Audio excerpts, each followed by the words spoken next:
Les prix de l'immobilier ont augmenté, on le sait maintenant, en 2022 de plus de 20%. La question est de savoir, en 2023, est-ce que ça va continuer à augmenter, à freiner, ou même est-ce qu'on va voir une baisse des prix de l'immobilier? Le consensus général, c'est qu'on va avoir un freinage et sans doute une baisse. Daniel, bonjour, Boker Tov. Bonjour. Alors, nous allons essayer de survoler avec vous la presse économique de ces derniers jours. Et le premier sujet que vous avez, sélectionné, eh bien, ce sont les données concernant l'inflation, avec en particulier cette inflation qui ne cesse de grimper dans le secteur immobilier en Israël. Oui. D'abord, quelques chiffres pour toujours remettre les choses en perspective avant de donner quelques points d'analyse ou de réflexion. D'abord, le chiffre. Le chiffre en novembre a une augmentation de 0,1%. C'est ce qui était prévu et c'est, moins que dans la plupart des pays développés. Et donc, en soi-même, c'est pas une mauvaise chose. Seulement, novembre est connu de toute façon pour être un mois où l'inflation n'est pas importante parce que il y a la baisse des prix des fruits et légumes frais. D'ailleurs, il y a eu 4% en novembre et qui fait que toujours ça fait baisser un peu l'inflation. Si on voit sur l'ensemble de l'année jusqu'à novembre, c'est 5,3%. C'est bien entendu bien au-dessus de l'objectif du gouvernement de 3%, mais d'un autre côté, quand on remet en perspective, aux États-Unis, on est toujours au-dessus de 7. En Europe, on est une moyenne de 10%, même certains qui sont à 20%. Donc, globalement, à ce niveau-là, Israël n'a pas trop à se plaindre. Maintenant, comme vous l'avez souligné dans la présentation, ce qui a déçu, ça a été les chiffres de l'immobilier. C'est-à-dire qu'on a vu ce mois-là une augmentation de 1%, un peu plus, mais 1,1, des prix de l'immobilier. Je parle de l'achat et des ventes. Je ne parle même pas des prix des locations qui alors vraiment explosé pour les gens qui doivent refaire les contrats, plus 8%. C'est énorme. Maintenant, concernant l'achat et la vente de biens immobiliers, on s'attendait à au moins un freinage. Pourquoi? Parce que l'économiste du Trésor avait publié ces derniers mois qu'il y avait une baisse très importante des achats et des ventes d'appartements, voire 65% au mois de novembre. Et en plus de ça, on voyait une baisse aussi dans la moyenne des mashkantaot, des prêts hypothécaires pris par l'Israélien, d'une moyenne de 10 milliards de shekels à seulement 6 milliards de shekels. Donc comment ça se fait que ça s'est pas vu? Alors il faut comprendre une anomalie qui est les chiffres qui nous sont présentés, je parle pour l'achat et la vente des biens immobiliers, ne sont pas les chiffres de novembre, mais les chiffres de septembre, octobre même. Ils font ça sur 2 mois. Et donc il y a 1 mois et demi de retard entre les chiffres publiés et la vraie situation. Là, l'économie du Trésor soutient qu'elle voit même qu'au mois de novembre compris et même en décembre, une baisse des prix, en tout cas des transactions immobilières.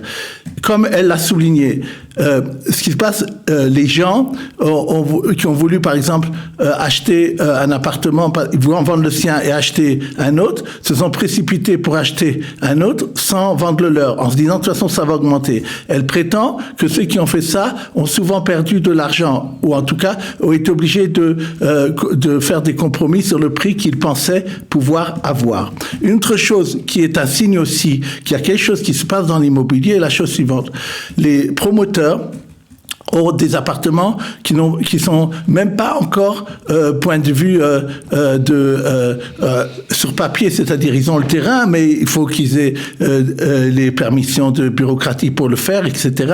Et donc ces appartements, peut-être même qu'ils commenceront seulement dans 2 ans à être construits. Et ils les mettent déjà en vente et ils veulent déjà avoir de l'argent.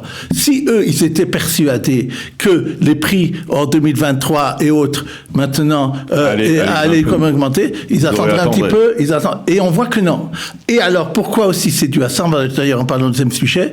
Il faut savoir que pour les promoteurs ont besoin d'argent pour se financer. Et à part les ventes qu'ils font, ils veulent ou chez les banques ou chez les entreprises de crédit ou bien au marché financier. Dans les 3 cas, à peu près ce qui est demandé maintenant pour eux pour emprunter, c'est 14%.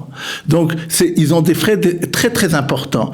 Et donc tout ça fait que le gouvernement est persuadé, et enfin les chiffres que le ministère de l'Habitation et des Finances jusqu'à maintenant est persuadé qu'on va voir ce freinage-là à cause justement de tout ce que nous venons de dire, et qu'il y a des acheteurs qui attendent en maintenant parce que ils sont pas persuadés que les prix vont continuer à augmenter comme ça a été malheureusement cette année. Maintenant, même j'ai vu les prévisions, y compris des promoteurs, parce que les promoteurs peuvent avoir intérêt à dire, je pense que les prix vont augmenter, comme ça les gens vont aller vite acheter. La maximum que j'ai vu de prévision, c'est une augmentation de 5%, par vraiment une entreprise de construction. Donc c'est sûrement pas le rythme qu'on a eu en 2022. Maintenant, il faut savoir aussi une chose. On disait, tous les gens, moi j'en parle souvent aux gens, ouais, moi je veux m'acheter une maison parce que ça fait que monter, etc. L'année dernière, en fin 2021, tout le monde disait les obligations d'État en Israël, c'est la meilleure chose, ça peut pas baisser, etc. Ça a augmenté de 30% en 3 ans. Résultat, cette année, jusqu'à moins 15%, quelque chose qui est très solide. Donc, les choses qui augmentent peuvent baisser aussi après. Mais, disons, je voudrais quand même dire, c'est un peu plus complexe que ça. À mon avis, ce qui fera les choses en 2023, c'est l'action du gouvernement. Parce que le ministère de l'Habitat, le nouveau, le prochain ministre, que j'arrive même pas à dire son nom, de l'Habitat, Knopflof, je sais pas, à peu près un nom comme ça, il est venu en disant qu'il voit pas un problème dans l'immobilier. Moi, j'ai entendu parler des gens qui habitent dans des parkings à Jérusalem. Il y a un problème de l'immobilier. Il a voulu après rectifier son tir. Il faut voir qu'est-ce que le gouvernement va faire activement pour justement faire qu'il n'y ait pas cette crise de l'immobilier, et parce que justement à mon avis le marché est plutôt en attente qu'autre chose. Alors le deuxième sujet, vous l'avez mentionné, mais il se rapporte justement aux entreprises de crédit extra-bancaires. Et il s'avère que, selon la presse économique, il y a quelques difficultés dans ce secteur. Tout à fait. Hier, il y a eu un article de recherche fait par le journal Globes, pour ne pas le citer, justement sur les compagnies qui donnent du crédit extra-bancaire. Il y a d'ailleurs 20 sociétés qui sont cotées à la bourse, qui est assez important, et qui sont qui sont cotées à la bourse et qui font ce métier cette activité de prêter aux gens en dehors des banques. Ça représente 5% des crédits qui sont donnés à la population israélienne. Il ne s'agit pas de Visa et de Cal, il s'agit par exemple de Mimoun Yashir pour les voitures. Maintenant, première chose... Quels sont les taux d'intérêt voilà, justement. Imagine quelqu'un, par exemple, veut acheter une voiture. La plupart des gens, la plupart des gens n'achètent pas comptant, ils font un emprunt. Et la société qui est connue en Israël pour ça, je ne sais pas si vous le savez, c'est Mimoun Yashir. Elle a des accords avec beaucoup de ventes de voitures, et c'est elle qui contrôle ce marché-là. Maintenant, les prêts qu'elle donne aux gens qui achètent des voitures est au moins 10%, voire en général 10% d'intérêt. 11-12%, même 11-12%, c'est énorme. Quand l'inflation est à 5 et quand les gens n'ont pas un salaire ou des profits qui augmentent à ce point-là, donc c'est très très très important. Et ça veut dire aussi que on va... est-ce que par exemple, puisque vous posez la question... est-ce que par exemple pour quelqu'un qui achète une voiture, il vaut mieux utiliser c'est le prêt le moins cher, ou alors par exemple il vaut mieux passer par sa propre banque? Non, c'est-à-dire il faut voir, mais bien sûr chacun, ça dépend comment il est coté. Le problème c'est que chez les banques il y a aussi d'autres frais qu'il n'y a pas à côté, qu'il n'y a pas dans ces compagnies-là. Souvent ces compagnies-là effectivement aussi accèdent des gens que les banques ne veulent pas. C'est aussi ça. Oui. Maintenant, ce qu'il y a, c'est que c'est dont j'ai parlé, certains ont même baissé de 50% à la bourse. Alors que pourquoi ça? Parce que d'une part ils disent que maintenant ils voient que les gens empruntent moins, c'est normal. normal, vu les taux que nous avons dit. Et ils ont dit aussi que de façon globale, et ça c'est très inquiétant, que il y a une baisse de comment on pourrait dire, Mossad Tashlumim, de comment les gens payent, de la conscience de devoir payer, du remboursement. C'est-à-dire que il y a beaucoup d'impayés. Et il y a d'ailleurs 2 sociétés qui ont fait faillite en bourse cette année, et une d'ailleurs qu'on en a parlé qui était par Carlone, et donc ça, en plus là-bas il y avait des problèmes de fraude et de choses comme ça, d'escroqueries qui ont été faits, mais c'est quand même important, c'est quand même un sujet d'inquiétude, et ça veut dire que tous les secteurs d'activité, que ce soit les ménages ou bien les entreprises, ont du mal à se financer maintenant. Si ça continue comme ça, c'est un problème de croissance. On a la croissance en Israël, on l'a prévu pour 3% pour l'année prochaine. Ils ont dû réviser en baisse un tout petit peu ce qui s'est passé en 2022, là maintenant, 3e trimestre, mais c'est un peu moins important que prévu. Mais effectivement, c'est un problème qu'il faut noter en Israël à l'heure actuelle.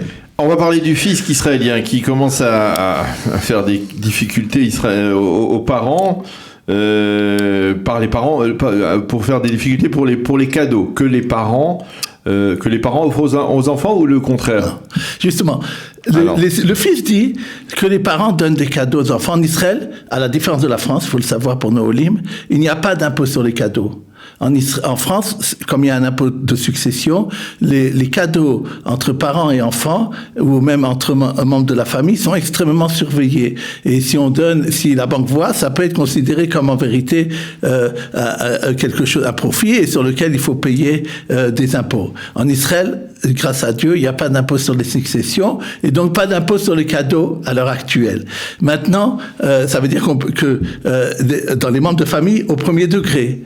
Et donc, si, par exemple, un père veut dire à son fils, moi, je veux t'acheter un appartement, il n'a pas besoin de faire participer l'État au fait de donner l'appartement à son enfant. Pour l'enfant, c'est quelque chose qui est entièrement à lui et sans besoin de payer d'impôts. Maintenant, si l'enfant, après, il dit, moi, je veux donner des cadeaux aux parents, d'après la loi stricte, c'est permis. Mais les impôts disent, ça peut paraître louche qu'un enfant donne des cadeaux à ses parents. C'est surtout quand les parents sont souvent des gens aisés. Pourquoi ils le font? Et c'est surtout d'ailleurs pour les problèmes d'immobilier que des gens, au lieu de dire je veux 2 appartements, oui, ils ont dit je vais inscrire mon enfant à l'autre. Et après l'enfant, à un moment donné, veut l'inscrire au nom du père. Et à ce moment-là, ils sont allés devant le tribunal. Ils ont dit ça on n'accepte pas. On considère que c'était fictif le première chose. Et donc on considère qu'il faut qu'il paye le Massé Shebar, l'impôt sur la plus-value des 25%. Et donc, la justice a accepté ça.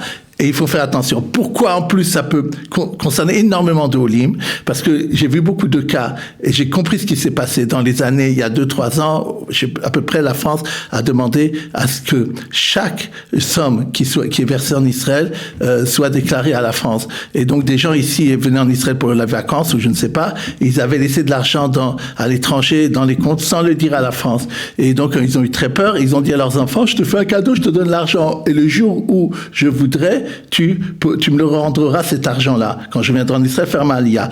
Le problème, d'abord, il faut savoir que du point de vue israélien, c'est interdit parce que si vous donnez de l'argent à votre enfant et que vous pensez que ça vous appartient encore, alors lui, il doit changer dans l'intitulé de son compte, c'est dire qu'il y a de l'argent aussi en vérité qui appartient aussi à son père et ses parents, et c'est immédiatement transféré à la France, cette chose-là. Il faut attention parce que celui qui fait une fausse déclaration, c'est 10 ans de prison à ce niveau-là, c'est des blanchiments d'argent, ils rigolent pas s'ils vous prennent.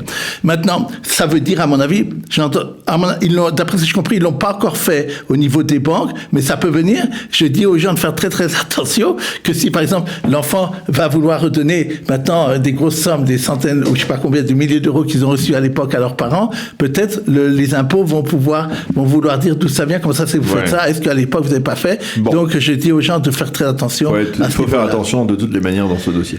Alors on va terminer par une petite anecdote assez intéressante que vous avez relevée. Vous allez nous dire quel est le secteur qui a été le plus sollicité dimanche après-midi, au moment de l'allumage de la première bougie de Hanouka, qui était également, on s'en souvient tous, le moment de la finale de la Coupe du Monde entre la France et l'Argentine. J'essaie toujours, chaque année, au moment des fêtes, et en Hanouka en particulier, de trouver qu'est-ce qui symbolise au niveau, pas seulement spirituel, mais économique, la fête en Israël. Et je pense que Hanouka 2022, ça a été ça. C'est les entreprises qui livrent, ce qu'on appelle en Israël Mishlochim, ont été extrêmement sollicités, comme vous dire, ont fait beaucoup de profits, ont beaucoup de chiffres d'affaires, à 17h le dimanche. Entre 17h et 19h, on va dire. Voilà. Pourquoi? Parce que les gens qui ont regardé le mondial et les gens qui voulaient allumer la première jour de Hanouka étaient soit dans les bureaux, soit dans leur maison, et donc voulaient en même temps manger, parce que quand on regarde un match ou après la Nérot de Hanouka, on aime bien manger. Et donc, d'un côté, ceux qui allumaient les premiers jours de Hanouka, la première lumière, donc les livraisons, au soufganiotes, on demandait des soufganiotes, et les autres. Alors justement, puisque vous avez, moi je vais vous demander une question. Qu'est-ce qu'à votre avis, la première chose à part les soufganiotes dont on a parlé, mais pour le mondial, au point de vue, je ne prends pas maintenant ce qu'on grignote, de manger, qui a été demandé ce soir-là par les Israéliens? Ouais, ça c'est une colle, je sais pas quoi, des hamburgers. Ouais. Exactement. Le premier hamburger après pizza. Maintenant, la presse israélienne économique a été étonnée pour vue de ce qu'on grignote. Qu'est-ce que vous pensez qui a été le plus demandé à grignoter à ce moment-là? Ouais, je sais. Là encore, je ne sais pas, des chips. Non, le premier c'était les bambas et ils ont été étonnés parce que d'habitude en Israël on adore les grains de chamaniot, comme on appelle ça, de tournesol. Et ça a été ils ont dit ça a été qu'en deuxième position. Voilà. Eh bien voilà, mais on sait tout sur ce qui s'est passé pendant les 2 heures de la finale de la Coupe du Monde. Merci beaucoup, Dr Daniel Guggenheim, pour cette revue de la presse économique de ce matin.